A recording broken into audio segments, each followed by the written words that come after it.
미국 뉴욕에서 태어난 한 소녀가 있었습니다.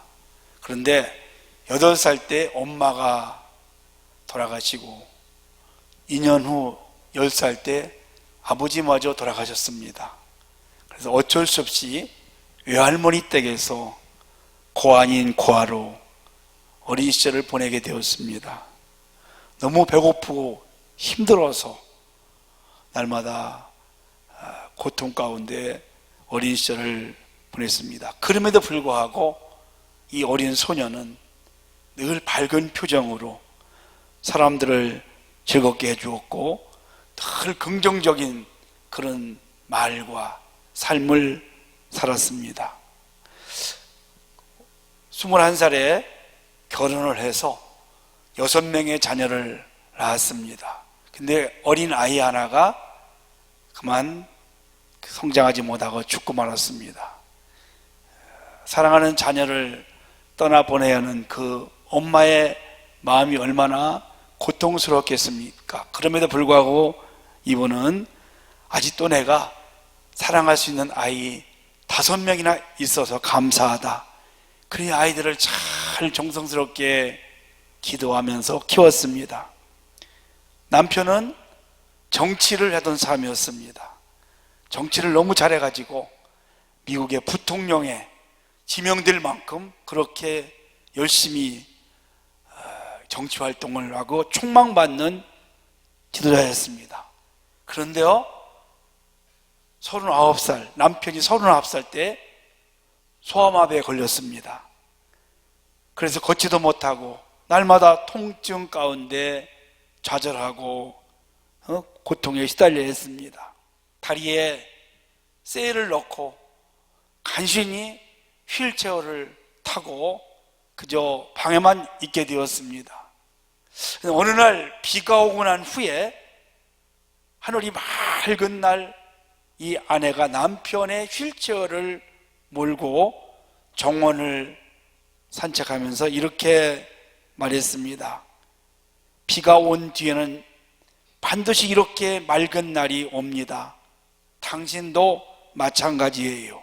여보, 우리 조금만 힘을 냅시다. 하나님이 반드시 당신을 도와주실 겁니다.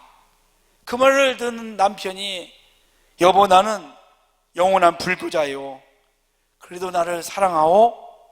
이 아내가 재치있게 그럼 내가 당신의 다리만 사랑한 줄 아요. 그렇게 해서 남편이 용기를 얻고 다시 일어났습니다. 평생을 소아마비 불구로 휠체어를 타는데요, 이분이 어떤 분이냐면 미국의 32대 대통령이었던 루즈벨트 프랭클 대통령이었습니다. 여러분, 이분이 얼마나 위대한 사람이냐면요, 미국의 대통령을 한 번 하기도 어려운데 역사상 4번이나 대통령을 하게 되었습니다. 그리고 지금처럼 어려운 경제 대공황, 1930년대 그 경제 대공황에서 미국이 망할 그런 상황 속에서 경제 대공황을 해결하고 역사에 가장 위대한 대통령 중에 한 명으로 남게 되었습니다. 그 아내 엘리노 루스벨트는 미국인들의 가슴속에 영원한 퍼스트 레이드로 지금까지 남게 되었다는 것입니다. 여러분, 긍정적인 믿음의 마인드를 가지고 있으면 어떤 절망의 상황에서도 다시 일어날 수 있습니다. 하나님이 도와주십니다. 요즘처럼 어려운 시기에 그래도 우리가 하나님이 도우시면 할 수 있습니다. 하나님이 함께 하시기 때문에 우리는 다시 일어날 수 있습니다라고 이런 믿음의 고백들을 꼭 할 수 있기를 주의 이름으로 축복합니다. 오늘 읽은 우리가 이 말씀은 예수님이 어느 날 베드로와 요한과 야고보 이 3명을 데리고 변화산에 올라갔습니다. 그 산에서 아주 놀라운 이 은혜를 받았어요. 나머지 9명의 제자들은 마을에서 지금 기다리고 있다가 어떤 귀신 들린 아들을 데리고 온 아버지로부터 우리 아들을 좀 고쳐달라고, 이 귀신을 좀 내어 쫓아달라고 부탁을 했지만 이 제자들이 치료하지 못합니다. 예수님이 마침 그때 내려와서 제자들이 속이 흔들고 막 변론을 하고 있는 거예요. 도대체 이게 무슨 일이냐? 그랬더니 귀신 들린 그 아이의 아버지가 예수님께 가까이 와가지고 우리 아이를 좀 고쳐주세요. 제가 제자들에게 부탁했더니 제자들이 이렇게 못 고쳤습니다. 예수님께서 말 못하고 못 듣는 귀신에게 명함으로써 그 아이에게서 귀신이 떠나가는 역사가 일어나게 된 것입니다. 어떻게 이런 불가능한 일이 가능하게 되었을까요? 왜 제자들은 고치지 못했을까요? 자, 우리가 어떻게 하면 이 불가능한 상황, 어려움 속에서 우리가 주님의 능력에 붙잡혀서 쓰임받을 수 있고 축복을 누리며 살아갈 수 있을까? 첫째는 불타는 소원을 주님께 아릴 수 있어야 됩니다. 22절 말씀을 보면 귀신이 그를 죽이려고 불과 물에 자주 던졌나이다. 그러나 무엇을 하실 수 있거든 우리를 불쌍히 여기사 도와주옵소서라고 하고 있습니다. 이 아버지가 이 아들을 치료하기 위해서 그 유대에 있는 유명한 의사, 좋은 약이라는 약은 다 써보고 해볼 것은 아마 다 해봤을 것입니다. 그런데요, 다 무용지물이었습니다. 마태복음 17장 14절에 보면 같은 내용이 나옵니다. 근데 거기 보니까 뭐라고 되어 있냐면 한 사람이 예수께 와서 끌어 엎드려 이르되, 이게 귀신 들린 아이의 아버지가 예수께 와서 끌어 엎드렸습니다. 여러분, 예수님께 자기의 그 어려움을 가지고 와서 도와달라고 간구를 하는 거죠. 어쩌면은 이제 마지막으로 내가 예수님 앞에 가서 우리 아이를 맡겨야 되겠다, 아이를 고칠 수 있을 것이다라는 그런 불타는 소리를 가지고 주님께 찾아온 줄로 믿습니다. 사람마다 소원이 있습니다. 아이는 아이대로, 젊은이는 젊은이대로, 노년은 노년대로, 사업하는 사람은 사업하는 사람대로, 직장생활은 직장생활하는 사람대로, 학생은 학생대로 다 소원이 있습니다. 목사는 목사대로 소원이 있고, 부모는 부모대로 소원이 있어요. 불타는 소원이 우리에게 필요합니다. 우리 하나님은 어떠한 분이시냐? 우리의 소원을 들어주시는 분이십니다.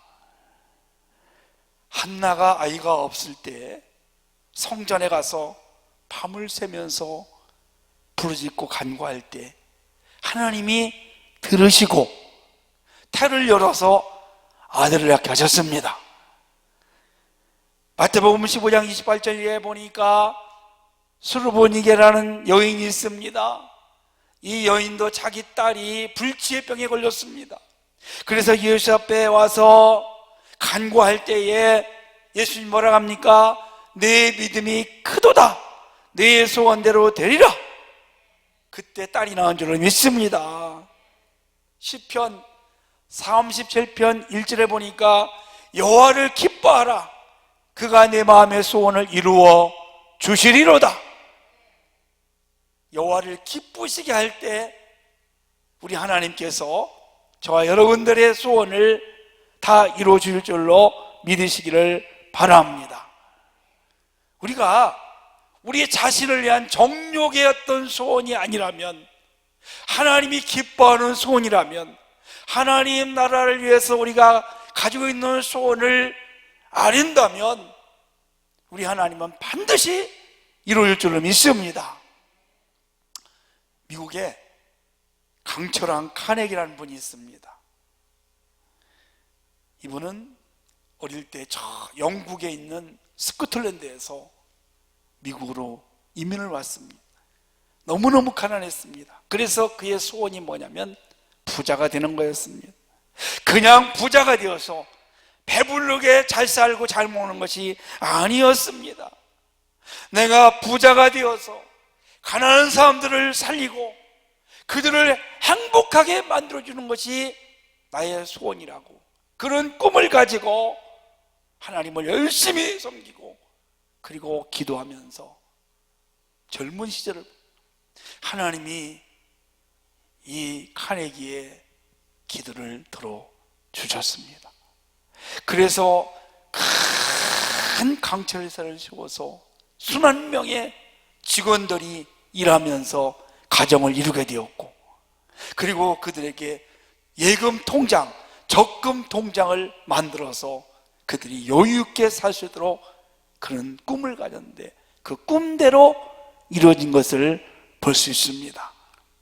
우리나라의 독립운동가 하면 김구 선생님을 여러분 다 아실 겁니다.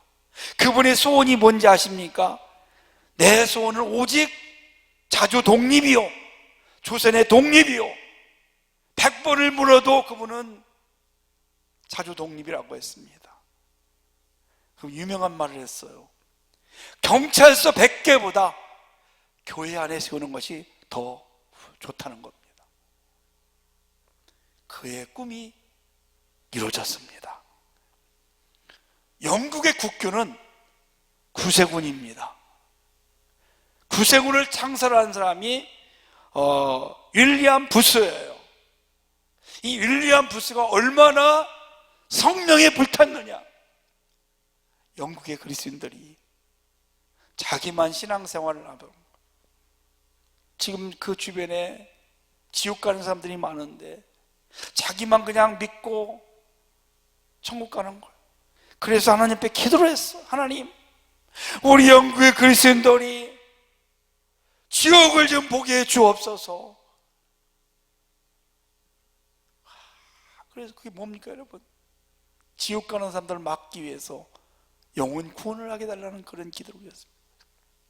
하나님, 내가 만대를 맞아도 한 영혼을 구원한다면 내가 그렇게 하겠습니다. 그 영혼 구원에 대한 뜨거운 소원을 가지고 있었습니다. 그래서 그가 나는 군인처럼 죽을 각오로 복음을 전하겠다, 그렇게 해서 구세군을 세워서 영국의 국교가 되게 하고, 그리고 지금은 세계적인 그런 교단이 되었습니다. 그래서 구세군을 보면요, 군복을 입고 계급들이 있잖아요. 군인처럼 죽을 각오를 하고 강한 군사가 되어서 복음을 전하겠다는 것, 그의 꿈이 이루어졌습니다. 오늘 이 귀신 들린 아이의 아버지는 불타는 소원을 가지고 예수 앞에 와서 무릎을 꿇습니다. 그리고 여러분 뭐라고 합니까? 우리를 불쌍히 여기사 도와주옵소서 했어. 도와달라고 했습니다. 성도 여러분, 22절 하반절에 보니까 우리를 불쌍히 여기사 도와주옵소서. 사람은 도움을 받고 살아갈 수밖에 없는 존재입니다. 갓난아기 때는 엄마의 절대적인 도움이 필요합니다. 학생은 선생님의 도움이 필요합니다. 환자는 의사의 도움이 필요하죠. 그런데요, 우리가 도움을 받고 싶어도 받지 못할 때가 있다는 겁니다. 여러분, 그때는요, 전능하신 하나님 앞에 오늘 이 귀신 들리는 아이의 아버지처럼 도와달라고 간구할 수 있기를 원합니다. 사람에게 도와달라고 하지 말고 하나님 앞에 여러분의 불타는 소원을, 여러분의 어려움을 토해내시고 도와달라고 간구하는 여러분 되시기를 주님의 이름으로 간절히 축복합니다. 시편 121편 1절에 보니까 내가 산을 향하여 눈을 들리라 나의 도움이 어디서 올꼬 천지를 지으신 여호와에게로서다. 아멘. 우리의 도움은 하나님께로부터 오는 것입니다. 하나님이 우리를 도와주셔야 됩니다. 사람에게 도와달라는 것이 아니라 우리가 하나님 앞에 우리의 어려움을 내어놓고 우리의 불타는 소원을 아릴 때 우리 하나님이 우리를 도와주실 줄로 믿습니다. 여러분들이 뉴스를 통해서 다 아시겠지만 남북을 여러분 보세요. 2년 전에 우리가 얼마나 기대했습니까? 야, 곧 통일되겠다. 저렇게 남북 정상이 판문점에서 막 악수하고 막 차 마시고, 야, 이거 금방 열리고 금강산 마음대로 왔다 갔다 하겠다. 통일되겠네. 근데 원위치 됐어요. 아이, 코로나 금방 종식될 것 같다고 대통령이 그러더라고. 아, 이게 금방 되겠구나. 여러분, 사람의 힘으로 되는 거 아닙니다. 이번에 대통령이 돼가지고 새로운 나라가 될 줄 다 기대했어요. 근데 별로 그렇게 변한 거 없어요. 집값이 그냥 지금 천정부지처럼 막 서울 올라갔어요. 수도권 지역 서민들 집사기간에 별따기처럼 되었어요. 여러분, 힘든 거예요. 누가 도와주셔야 됩니까? 누가 이걸 해결해 주셔야 됩니까? 하나님만이 우리의 도움이신 줄로 믿습니다. 그래서 우리가 하나님 앞에 기도하면서 도움을 구해야 될 줄로 믿습니다.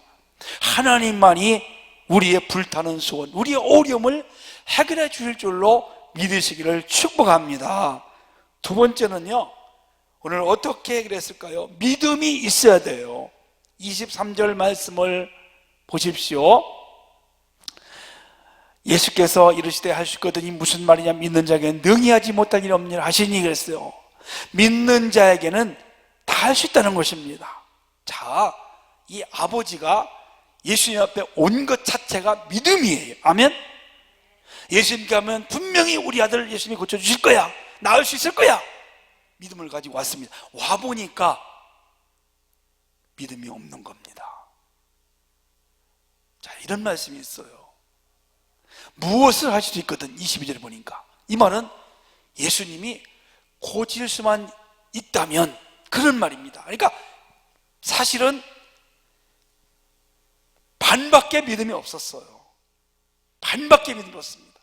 그러니까 예수님이 믿는 자에게 능히 하지 못할 일이 없느니라. 그러니까 24절에 뭐라고 합니까? 이 아이의 아버지가 소리질러 이르되 내가 믿나이다, 나의 믿음 없는 걸 도와주소서.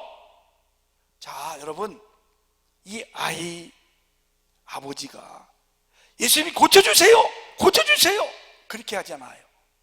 예수님 앞에 먼저 고백한 것이 뭡니까? 간청한 것이 무엇입니까? 믿음을 주세요. 아멘. 믿음을 주세요. 하나님은 다 하실 수 있는 분이십니다. 능히 하실 수 있는 분이십니다. 죽은 자도 살리십니다. 코로나19도 오늘 딱 끝하면 끝나는 겁니다. 남북도 하루아침에 통일될 수 있습니다. 그래서 중요한 것은요, 우리의 믿음이 필요합니다. 믿음이 있어야 됩니다. 이 아버지 믿음을 키웠어요. 믿음, 나에게 믿음을 주옵소서, 아이를 고칠 수 있는 그 믿음을 주시옵소서라고 먼저 간구를 하는 겁니다. 성도 여러분, 믿음만큼 역사하십니다. 우리가 믿으면 믿는 대로 될 줄로 믿습니다. 이게 얼마나 중요한지 모릅니다. 이 믿음이 있어야 됩니다. 코로나19를 통해 가지고요, 믿음이 없는 사람들은 아예 믿음이 없어져 가고, 믿음이 있는 분들은 더 믿음이 강해지는 걸 봐요. 여러분, 어려움 당할 때 우리의 믿음을 볼 수 있습니다. 아멘. 어려울 때, 위기 때 우리의 믿음을 확인할 수가 있어요. 지금은 우리가 믿음을 주님께 보여줄 때입니다. 큰 믿음을 가진 자는 큰 역사가 일어납니다. 믿음으로 기적이 일어나는 것입니다. 믿음이 있을 때 하나님이 역사를 일으키십니다. 그래서 예수님 뭐라고 합니까? 제자들에게 이 믿음이 없는 자들아, 이 믿음이 적은 자들아, 큰 믿음을 가지시면 큰 역사가 일어나고 큰 일이 일어날 줄 믿습니다. 세 번째는 기도로 역사를 이루었습니다. 자, 29절 보니까 이르시되 기도 외에 다른 것으로는 이런 종 나갈 수 없느니라 하시니라. 아멘. 어린아이를 고쳐주고 이제 집에 들어왔어요. 제자들이 물어봐요. 어째서 우리는 귀신을 못 쫓아냈습니까? 예수님 뭐라고 말씀하십니까? 기도하지 않으면 쫓아낼 수 없다는 것입니다. 제자들 원래는 귀신을 많이 쫓아내봤어요. 병든 자를 치유했어요. 그런데요, 그거는 옛날 이야기입니다. 지금이 중요한 거죠, 여러분. 귀신을 내어쫓고 병든 자를 고쳐주고 기적을 행한 것 물론 중요합니다. 그러나 더 중요한 것은 그런 것보다 기도가 앞세한다는 것입니다. 예수님이 제자들에게 설교하는 법, 병 고치는 법, 전도하는 법 알려주지 않아요. 뭘 알려줬어요? 뭘 가르쳐 주셨어요? 기도를 가르쳐 준 줄로 믿습니다. 왜냐하면 기도하면 설교도 잘할 수 있고, 기도하면 귀신도 내어줄 수 있고, 기도하면 병자도 고칠 수 있습니다. 기도하면 기적도 일으킬 수 있습니다. 그래서 예수님이 기도를 가르쳐 주신 겁니다. 기도는 어떤 신무기보다도 강할 줄로 믿습니다. 기도는 기적을 일으킵니다. 기도하면 하나님이 도와주십니다. 기도하면 어려운 문제가 다 해결됩니다. 기도하면 하나님이 하늘에서 큰 복을 내려 주십니다. 자, 오늘 본문에서 지금 이 자리에서 귀신이 여기 이렇게 들리나가 있어요. 여기에 보니까 서기관들이 있어요. 성도 여러분, 우리가 다 읽지 않지만 14절 말씀을 이해해 보니까 서기관들이 여기 있었어요. 그래서 제자들과 변론을 합니다. 자, 서기관은 뭐 하는 사람입니까? 성경 박사입니다. 아마 오늘날 하면 성경을 100독, 200독 한 사람들이에요. 성경에서 잘해요. 여러분, 성경 많이 안다고 귀신 내어쫓는 거 아닙니다. 그렇죠? 또 이 아이의 아버지가 있어요. 아버지 못 고쳐요. 나약해요. 또 아마 의사들도 다 유명한 의사들 다 갔다 왔어요. 못해요. 제자들 못해요.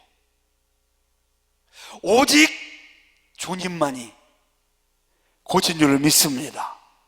여러분, 주님의 능력을 우리가 나타낸 것이 무엇일까요? 바로 기도입니다. 기도할 때 하늘 보좌가 움직일 줄 믿습니다. 기도할 때 막힌 것이 열립니다. 기도할 때 묶인 것이 풀어집니다. 기도할 때 상대방의 마음을 녹일 수 있습니다. 기도할 때 기적이 일어납니다. 지금은 우리가 정말 기도할 때입니다. 그래서 예수님이 오늘 두 가지 말씀하십니다. 믿는 자에게는 능히 하지 못할 일이 없느니라. 그리고 기도 위에는 이런 유가 나갈 수 없느니라. 오늘 우리가 꼭 두 가지 이럴수록 우리는 큰 믿음을 가질 수 있기를 원합니다. 여러분, 믿음은 어떻게 생깁니까? 들음에서. 아멘. 말씀을 들을 때 믿음이 점점 커집니다. 그래서 우리가 자꾸 예배에 참여를 하고 그래야 됩니다. 두 번째는 성령님이 주십니다. 가만히 있다고 믿음 커지는 거 아닙니다. 큰 믿음을 가지십시오. 그래서 큰 역사를 이루십시오. 기적을 나타낼 수 있는 여러분 되시길 축복합니다. 그러기 위해서는 여러분 늘 성전에도 와야 되겠지만 여러분의 삶의 터전에서 주님을 바라보며 기도하는 삶을 살기를 간절히 원합니다. 그리하여 해서 이 어려운 시기에 여러분들을 통해서 놀라운 주님의 역사가 나타나고 기적이 동반되는 그러한 일이 있기를 주님의 이름으로